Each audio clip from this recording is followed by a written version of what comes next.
नमः संस्कृताय मित्रों, आप सबों का स्वागत है मेरे YouTube चैनल रवि रंजन झा में।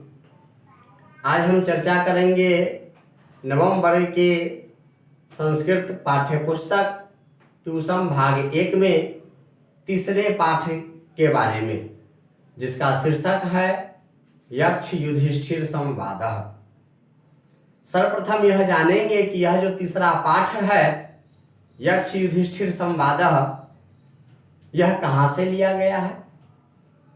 तो यह महाभारत से लिया गया है। महाभारत में 18 प्रकार के पर्व बताए गए हैं, जिसमें तीसरा पर्व है वन पर्व। तो इस पाठ का स्रोत वन पर्व से लिया गया है। वन पर्व में यक्ष और युधिष्ठिर की चर्चा की गई है। यक्ष एक सरोवर का मालिक है और युधिष्ठिर पांडवों के ज्येष्ठ भ्राता हैं। जब पांडव वनवास के क्रम में जंगल में थे तो उन्हें प्यास लगी। पानी पीने के उद्देश्य से युधिष्ठिर के अनुज जंगल में भटकते हुए एक सरोवर के पास पहुंचे। उस सरोवर का मालिक यक्ष था और पानी पीने लगे सरोवर में, तो यक्ष अदृश्य था, वह किसी को दिखता नहीं था और उसकी आवाज सुनाई देती थी। तो जैसे ही पानी पीने के लिए अनुज पांडव गए तो एक आवाज सुनाई दी, ठहरो। तो वह रुक गए। पुनः बातचीत हुई। यक्ष का यह शर्त था कि जो मेरे प्रश्न का जवाब देगा वही इस सरोवर का पानी पी सकता है। तो युधिष्ठिर के अलावे सभी पांडव यक्ष के प्रश्न का जवाब नहीं दे पाए और वे मूर्छित हो गए। उन चारों को ढूंढते हुए युधिष्ठिर आए, चारों को मूर्छित देखे, फिर जानने का प्रयास किए तो अदृश्य यक्ष की आवाज सुनाई पड़ी कि ये चारों पानी पीने आए थे, मेरे प्रश्न का जवाब दिए बगैर, जिसके कारण ये मूर्छित हो गए हैं। तो यक्ष के प्रश्न का जवाब देने के लिए युधिष्ठिर तैयार हो गए। पुनः यक्ष और युधिष्ठिर के बीच बातचीत हुई, प्रश्नोत्तर हुआ। प्रश्नोत्तर का आधार था नीति और सदाचार। इसके आधार पर यक्ष के द्वारा लगभग 52 प्रश्न पूछे गए और युधिष्ठिर तमाम प्रश्नों का समुचित जवाब देकर यक्ष को प्रसन्न ही नहीं किए, अपितु अपने भाई को जीवित भी किए और वहां से फिर वापस आए। तो इसी प्रश्नोत्तर को, इसी बातचीत को वन पर्व में बताया गया है और छात्रों को नीति तथा सदाचार का ज्ञान हो, इसलिए इस बातचीत को पाठ्यक्रम में शामिल किया गया है, ताकि छात्र नीति की शिक्षा, सदाचार की शिक्षा ग्रहण कर सके। तो इसी के बारे में आज हम लोग विस्तार से चर्चा करेंगे। पाठ है यक्ष युधिष्ठिर संवादः। यक्षश्च युधिष्ठिरश्च यक्ष युधिष्ठिरौ द्वंद्व समास। तयोः यक्ष युधिष्ठिरयोः संवादः यक्ष युधिष्ठिर संवादः। यह पाठ का अर्थ है। तो यक्षश्च युधिष्ठिरश्च यक्ष युधिष्ठिरौ, यहाँ पर द्वंद्व समास है। तयोः यक्ष युधिष्ठिरयोः, षष्ठी तत्पुरुष हो गया, षष्ठी द्विवचन है, यक्ष युधिष्ठिरयोः। संवादः यक्ष युधिष्ठिर संवादः। यहाँ पर षष्ठी समास हुआ है, षष्ठी तत्पुरुष समास हुआ है। तो यक्ष युधिष्ठिरयोः संवादः यक्ष युधिष्ठिर संवादः, इसका अर्थ होता है यक्ष और युधिष्ठिर का संवाद अर्थात बातचीत। यह पद्यात्मक पाठ का क्रमशः दूसरा पाठ है। पद्यात्मक पाठ का प्रथम पाठ था इस स्तुति, जो हम पूर्व में पढ़ चुके हैं। आज हम लोग पढ़ रहे हैं पद्यात्मक पाठ का दूसरा पाठ, जिसका शीर्षक है यक्ष युधिष्ठिर संवाद। आइए इसके बारे में जानते हैं। उम्मीद है आपके सामने किताब होगी, आप किताब में ऊपर से देखेंगे, एक एक शब्द को हम पढ़ेंगे और उसका यत् किंचित अर्थ स्पष्ट करने का प्रयास करेंगे। देता है, अयम पाठः व्यास रचितस्य महाभारतस्य वन पर्वणः संकलितः। यह पाठ व्यास रचित महाभारत के वन पर्व से लिया गया है, संकलित किया गया है। यह पाठ, अयम पाठः, अयम से किसका ग्रहण होगा? तो अयम से ग्रहण होगा अयम पाठ अर्थात यक्ष युधिष्ठिर संवादः। यह पाठ जो है व्यास रचितस्य, व्यास के द्वारा रचित, महाभारतस्य, महाभारत के, वन पर्वणः, पर्वन शब्द है, पर्वन शब्द का वन के साथ समास किया गया है तो वन पर्व बना। तो पर्वन शब्द है, पर्वन का षष्ठी एक वचन होता है पर्वणः। तो कैसे जानेंगे कि यहाँ पर षष्ठी है कि पंचमी है? तो इससे पूर्व के शब्द में षष्ठी का प्रयोग हुआ है। विशेष से विशेषण संबंध से यह स्पष्ट होता है कि इसके पूर्व के शब्द में जो विभक्ति है वही विभक्ति पर के शब्द में सुनिश्चित है, अर्थात पर के शब्द में वही विभक्ति होगी जो पूर्व के शब्द में होगी। तो पूर्व के शब्द में षष्ठी है तो पर के शब्द में भी षष्ठी विभक्ति ही होगी, पंचमी नहीं होगी। तो पूर्व के शब्द में है षष्ठी, अर्थात दिया है व्यास रचितस्य महाभारतस्य वन पर्वणः, महाभारत के वन पर्व के अध्याय, आप ब्रैकेट में देख पा रहे हैं, अध्याय 313 दिया है, 313, अर्थात वन पर्व के अध्याय संख्या 313 से यह संकलित है। संकलितः, कः संकलितः? तो यक्ष युधिष्ठिर संवादः अयं पाठः संकलितः। कुतः संकलितः? तो वन पर्वणः संकलितः। कस्य वन पर्वणः? तो महाभारतस्य वन पर्वणः। तो पंचमी और षष्ठी में वन पर्वणः ही रूप बनता है। तो कुतः संकलितः? तो वन पर्वणः संकलितः। कस्य वन पर्वणः? तो महाभारतस्य वन पर्वणः। तो इसका अर्थ हुआ कि यह पाठ व्यास रचित महाभारत के वन पर्व से संकलित है। महाभारतम संस्कृत भाषायाः विशालतमो ग्रंथः लक्ष्य श्लोकात्मकः। महाभारत जो है वह संस्कृत भाषा का विशालतम ग्रंथ है, जिसमें 1,00,000 श्लोक हैं। विशालतम ग्रंथ, विशालतम, यहाँ पर तमप प्रत्यय का प्रयोग किया गया है। तरप प्रत्यय और तमप प्रत्यय, संस्कृत व्याकरण में ये दो जो प्रत्यय हैं तरप और तमप, इसका विशेष महत्व है व्याकरण में।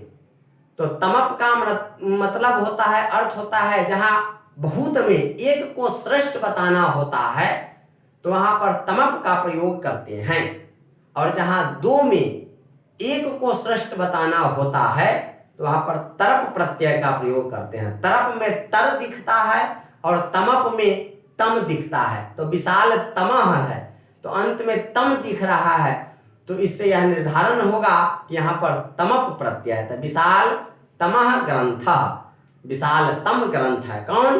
तो महाभारतम। कस्याः भाषायाः? तो संस्कृत भाषाया विशालतमः ग्रंथः। दस्मिन् ग्रंथे लक्ष्य श्लोकात्मकः, अर्थात जिस ग्रंथ में 1,00,000 श्लोक हैं, लक्ष्य माने 1,00,000 होता है, अर्थात महाभारत 1,00,000 श्लोकों का यह अद्भुत संग्रह है, एक ग्रंथ है। अस्मिन् ग्रंथे 18 पर्वाणि सन्ति। इस ग्रंथ में 18 पर्व हैं। किस ग्रंथ में? तो महाभारत नाम के ग्रंथ में। पर्वाणि है, पर्व, पर्वणि, पर्वाणि रूप चलता है। प्रथमा के बहुवचन में पर्वाणि बनेगा, तो प्रथमा के एक वचन में पर्व बनेगा, पर्व, पर्वणि, पर्वाणि। तो अस्मिन् ग्रंथे, महाभारत नामनी ग्रंथे, महाभारत नाम के ग्रंथ में 18 पर्वाणि सन्ति, 18 पर्व हैं। तेषु वन पर्व अन्यतमम्, और उस 18 पर्व में जो वन पर्व है, जो तीसरा पर्व है, वह अन्यतम ग्रंथ है। तत्र पांडवाः वने विचरन्ति। तत्र अर्थात वन पर्वणि, वन पर्व में यह बताया गया है, उसमें एक प्रसंग आया है जिसमें बताया गया है कि पांडव वन में विचरण करते हैं, विचरन्ति विचरण करते हैं। एकदा ते एकम सरोवरम गता, के एकम सरोवरम गता, तो पांडवाः एकम सरोवरम गता, अर्थात वे पांडव एक सरोवर के पास गए, एक सरोवर में गए। तस्य स्वामी यक्ष, उसका स्वामी यक्ष था। कस्य स्वामी यक्ष, सरोवरस्य स्वामी यक्ष। स्वामी का क्या अर्थ होता है? तो स्वम अस्ति अस्य इति स्वामिन होता है। स्वामिन शब्द है, पाणिनि का एक सूत्र है स्वामिन ऐश्वर्ये। तो स्वामिन नैश्वर्ये सूत्र में पाणिनि ने स्वामिन का अर्थ स्पष्ट किया है कि स्वम अस्ति अस्य इति स्वामिन, जिसके पास स्वम है, जिसके पास धन है, वह स्वामी होता है। तो यक्ष के पास सरोवर रूपी धन था, इसलिए वह सरोवर का स्वामी था। स्वामी का क्या अर्थ है? तो स्वम अस्ति अस्य इति स्वामी होता है। स्वामिन मूल शब्द है, प्रथमा एक वचन में स्वामी बनता है। तो स्वम का अर्थ है धन। यह अर्थ किसने दिया? तो महर्षि पाणिनि ने दिया। महर्षि पाणिनि का एक सूत्र है स्वामिन नैश्वर्ये, उसी में इसकी व्याख्या की गई है। तो यक्ष के पास सरोवर रूपी स्वम था, धन था, इसलिए वह सरोवर का स्वामी था। ये सरोवरात जलम पातुम इच्छन्ति तान स यक्ष प्रस्नान करोति। जो सरोवर से जल पीना चाहते थे उससे वह यक्ष प्रश्न करता था। उत्तरम अदत्वा ये जलम पिबन्ति ते मूर्छिताः पतन्ति। जो उत्तर दिए बिना, अदत्वा, दत्वा दा धातु है और अक्त्वा प्रत्यय है। दा धातु में अक्त्वा करेंगे तो दत्वा बनेगा, दे कर। अदत्वा नए समास करेंगे तो न देकर, बिना दिए हुए, उत्तर दिए बिना। तो क्या अर्थ हुआ? तो अर्थ हुआ कि जो सरोवर से जल पीना चाहते थे उससे यक्ष प्रश्न करता था, और जो प्रश्न का उत्तर दिए बिना जल पीते थे वह मूर्छित होकर गिर जाते थे। सैव गति भीमस्य अर्जुनस्य नकुलस्य सहदेवस्य च जाता। और वही गति सैव, स जोड़ एव सैव।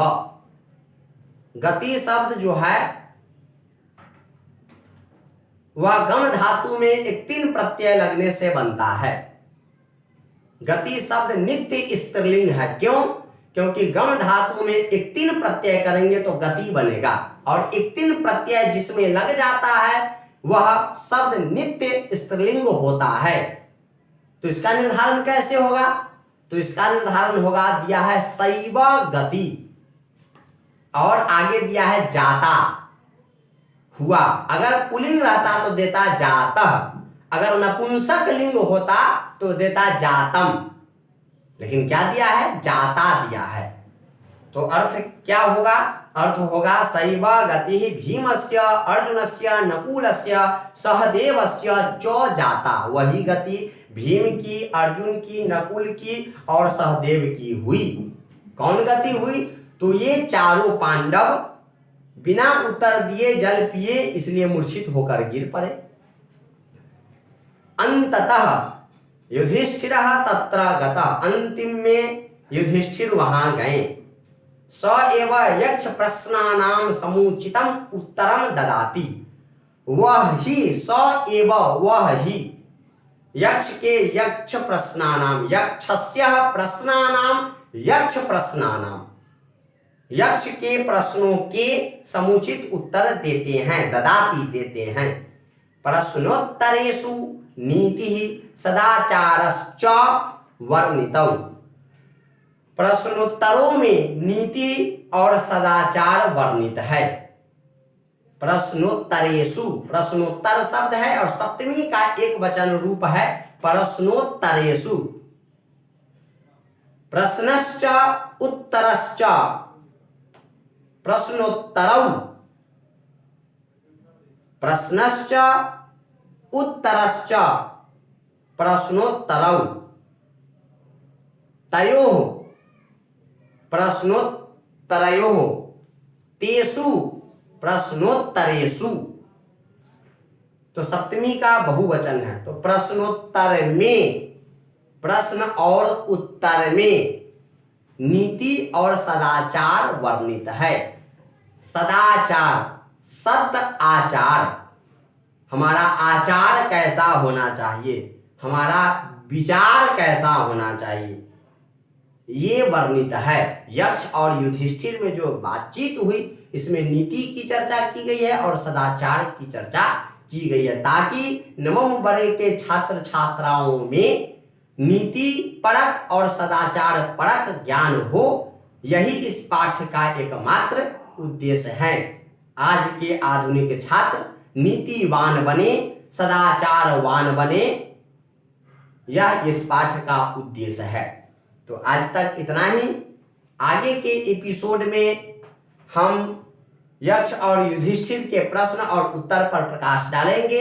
यदि आप लोग मेरे चैनल पर नए हैं तो कृपा करके मेरे चैनल को लाइक, सब्सक्राइब और शेयर जरूर करें, जिससे हमारा उत्साहवर्धन होगा और हमें आगे भी वीडियो बनाने की प्रेरणा मिलेगी। बहुत बहुत धन्यवाद। नमः संस्कृताय।